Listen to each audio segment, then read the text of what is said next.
Mana, na kay panahon. Nagsangyaw mi ba sa may balita ni Ginoong Kristo Jesus. Ah, Na kay panahon, nagsilig-silig ra ba ka? Na kay panahon nga makapaminaw. ay, Okay ra wala nimo? ka magdugay. O di lang magdugay. Okay ra nimo manang? Okay ra. Sige, sige. Kuan mi manang mga Kristohanon mi diha sa kanang masaba bitaw. Agi na kadiha O, kanang, kanang dapisdan. sa may, pansa, kanang, pinuhuan ni Ana. Kuan mi manang Christian mi non-denominational mi. Oh, wala mi nagdala sa mga naandan unya. Di amin nagsangya mi man sa may balita ni Ginoong Kristo Jesus ka nakakuan nakaana man no nakadog nakaana no. Kay man kay bawo man kana man no kani siyang giyon sa Bible nga ang tanan nga mga tao kay gihukman ta sa Dios nga mga makasasala no. Wa man exempted na to ana. No? Istorya nila. Mabasa gid ato siya sa Bible man nga kitang tanan gihukman ta sa Dios nga mga makasasala gyud ta kay nakasa ta. Ang una natong ginikanan nakasa tungod anang atong unang ginikanan kita sad nakasa sad ta og wa gyud bisag usa nato nga nakatuman nagpadayon og tuman anang balaod sa Dios. No, kabantay man kana manang no. Oo, gyud. Wala gyud. Kana bitong kadungog na kana manang kana napo kasugo. No? Oh, Nakapamakak ta. Dayon nakasulti tag daotan sa ato ang isig katawo, silingan, no? Unya ingon da sa naguna gyud ana nga sugo ang kani siyang pagsimba sa Dios kaning usahay ang Dios ato agyud nga ang Dios di man ni siya ganahan himuan siya og larawan kuno gikan sa bulawan o lata o kanang bato. Di siya gusto nga himuan siya og larawan nga dili bitaw ikatandi sa iyang himaya kay kuan man siya walay katapusan nga Dios. Nya di siya gusto nga himuan siya ang naglarawan nga madunot ra. Apil sad na. Unya kanang uban kasina kasuway na pud ta ana. Wala gi wala gi tawo makaingon nga wala man ko ana kahimutanan gid ana. Nahimo gina nato tanan nga nasupak gina nato tanan. Oo. Wala gi exempted. So muniron man ang problema nato sala unya dayon ang kaning sala nato muni ang mohatod sa tawo ngadto sa iyahang kalaglagan kay ang Dios man ang kuan magunisa ka kanang para bitang husgado. Mahukom gid siya. Nya ang hukom niya nato man ang kitang tanan nga mga tawo nga mga makasasala. Ilaglag gid ta niya sa iyahang lugar butanganan sa mga makasasala ang kani siyang impyerno. Ana gid ta kuan sa Ginoo buwag sa Ginoo kay nakabantay ka man sa ato ang sistema bitaw diri kung naay makasa sa ato ang balaod diri sa ato ang lungsod asa man ibutang ibuwag gyud no di gid pwede man iduol sa mayor itapad ngadto niya di no kabantay ka man Ato presohan. ibuwag gid siya sa presohan gid sa ibutang mausad ang sistema gikan na ang sistema sa Ginoo muna sa sistema sa hustisya nga kun naa gani makasala gyud ibuwag gid na siya. Oo. Unya sa kana bitong karon naman ta karon manang no sa kanang panahon ngadtuon niya sa sunod kanang wala na gitawag panahon wala na sama ning adlaw oras ngadtuon niya sa panahon sa Ginoo ngadto sa lugar niya sa Ginoo wala na ni mo nang hangtod sa kangturan gyud ang tao buwag na siya sa Dios mo hukom sa Dios niya. Oo.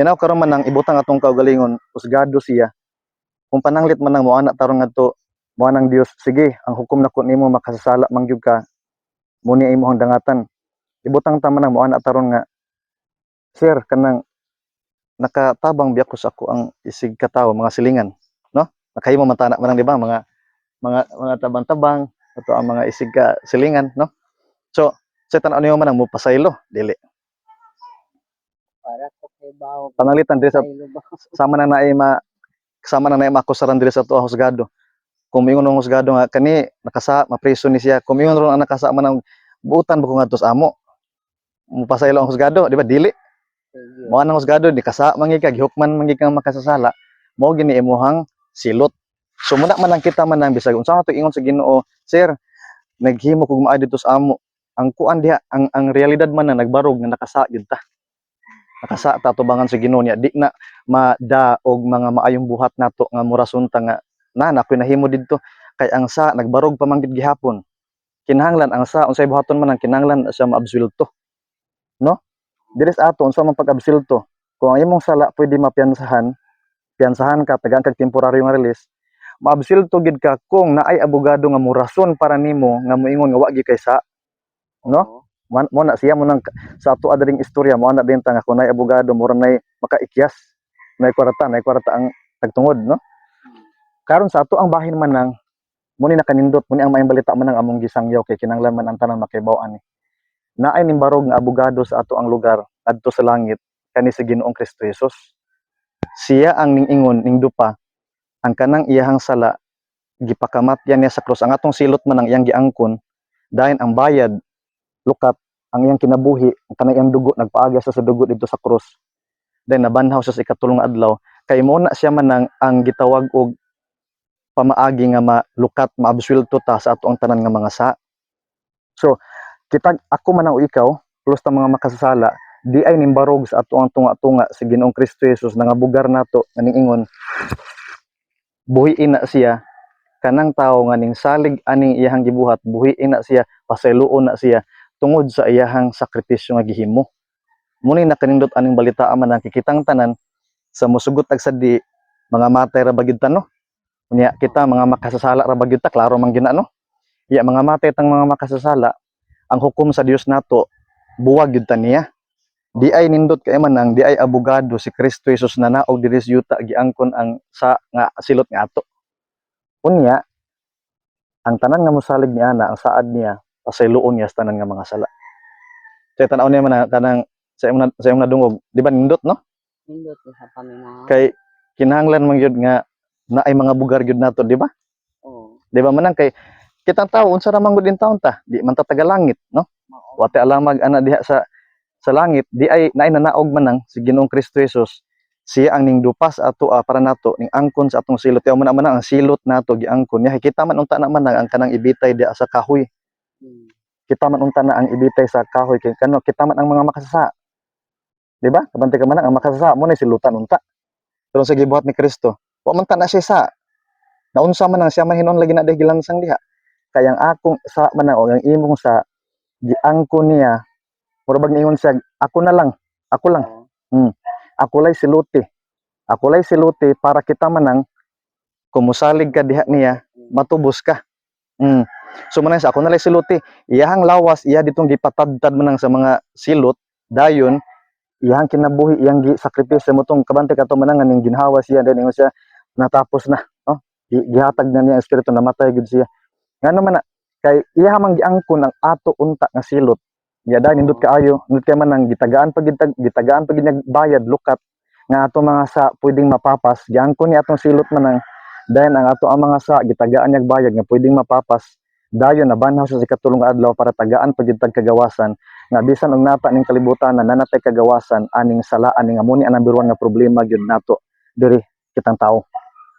So muni siya man ang mayong balita. So man ang awhag ni Kristo man ang mosalig ta niini.